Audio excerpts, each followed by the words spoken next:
It's such a great idea that I wish I'd thought of it. A year-end awards show to award fake news trophies to deserving TV news organizations. This million-dollar idea was the brainchild of none other than Donald Trump, otherwise known as America's master showman. The tweet he posted earlier this week in which he floated this idea was one of his best. And yet plenty of critics crawled out of the woodwork to air the usual gripes that in their view he was behaving once again in a manner unbecoming of a U.S. president and the like. On this oft-repeated theme, my philosophy goes like this: he is the president, therefore his behavior, by definition, is in the manner of a U.S. president. If and when the president happens to be him, we should have a contest as to which of the networks, plus CNN and not including Fox, is the most dishonest, corrupt and/or distorted in its political coverage of your favorite president. Me. Trump tweeted. They are all bad. Winner to receive the fake news trophy. The floor is now open for nominations. What's not to love about this tweet? My favorite part is where he refers to himself as your favorite president. Me. He is unique, is he not?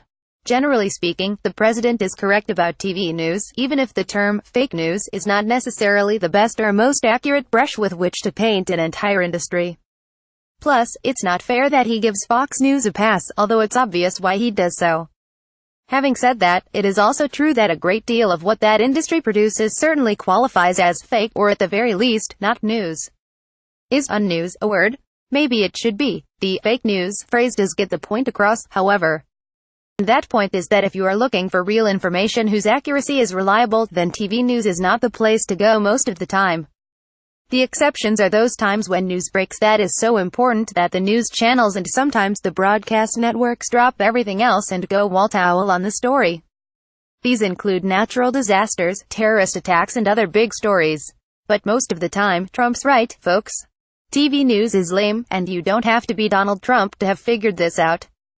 All you have to do is tune in and out of the cable news channels and perhaps your local TV newscasts, and you will notice gaffes, miscues, misspellings, misidentified locations often cited differently on different channels, interview subjects with the wrong names plastered beneath them, dropped audio, robotic studio cameras running amok, and heaven knows what else. Sure, technical problems are not necessarily classifiable as fake news, but any element that stands in the way of a TV news consumer getting the straight dope is a contributor to the whole general impression that news is faked or, again, at the very least, inaccurate. Local news.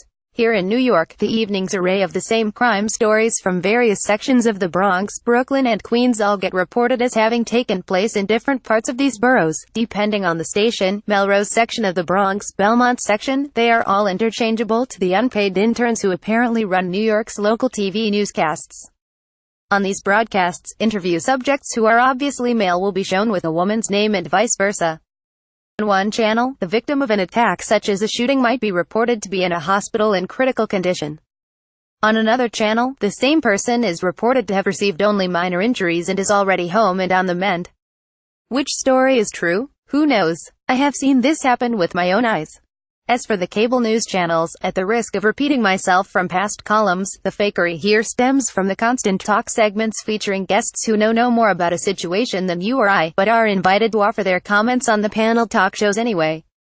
While the expertise of these folks can vary from those who might know a thing or two all the way down to those who are faking it, I know from personal experience that there are plenty in the latter group who go on TV every day who absolutely do not know what they are talking about. A fake news trophy? Better order a couple dozen of them. Like a baseball game featuring teams of little kids, everybody gets one.